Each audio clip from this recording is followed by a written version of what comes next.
Ever thought about getting a nose dip but worried about surgery? I was too, until I found the Hyco nose lift. Yes, this is me with no makeup on, no filter added, and just me before the procedure.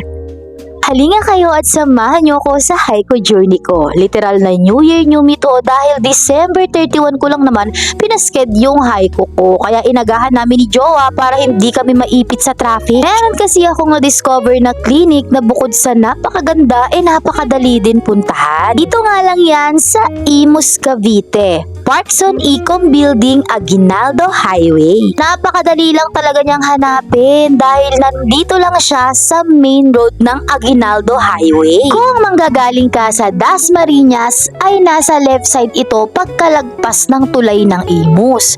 Kung galing ka naman sa Manila ay nasa right side lang ito. Napakadali lang hanapin ito mga day dahil mabilis lang ito lumabas kapag sinearch mo to sa mapa mo. Noong natanaw ko na nga yung Parkson Ecom Building, talaga namang halo-halong emotion na yung naramdaman ko. Syempre day, first time to, no? But then, clear naman sa akin ng clinic na lahat ng procedure at offer na meron sa clinic nila will be done by a board-certified doctor who prioritize safety and efficacy. Pagpasok ng building, left side at makikita nyo na ang Savia Medical Aesthetics. I-post nyo na lang para makita nyo lahat ng services nila. Pagpasok ko nga ng clinic ay tumambad agad sa akin yung ganda at linis ng clinic na to. Napaka-cozy ng place, napaka-instagrammable at talaga namang ang sarap sa mata. Pero next time ko na kayo itutour dahil hindi pa totally tapos tong clinic na to. O diba hindi pa tapos pero napakaganda na. At bukod sa napakagandang clinic ay meron din silang mga magagandang offers kagaya ng mga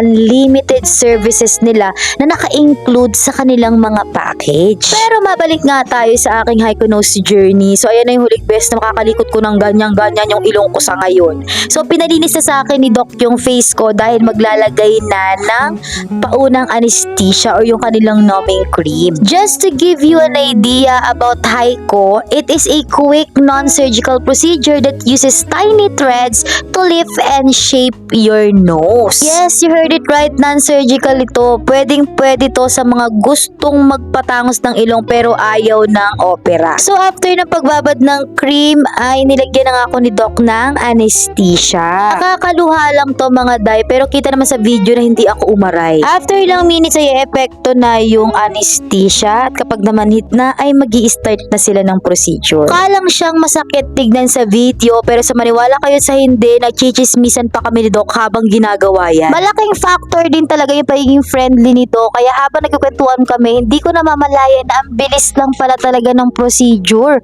And yes, ito na ang ating finished product. O diba, ang ganda tignan ng aking ilong. Halos hindi na ako makilala ng partner ko nito Actually, mas gaganda pa yan kaya antabayanan ninyo yung mga upload ko sa Hyco journey ko. And if you've been considering a nose lift, this is the fast, effective, and safe way. And kung may gusto pa kayong ipa-enhance, huwag na kayo magpatumpik-tumpik pa, visit Savia Medical Aesthetics.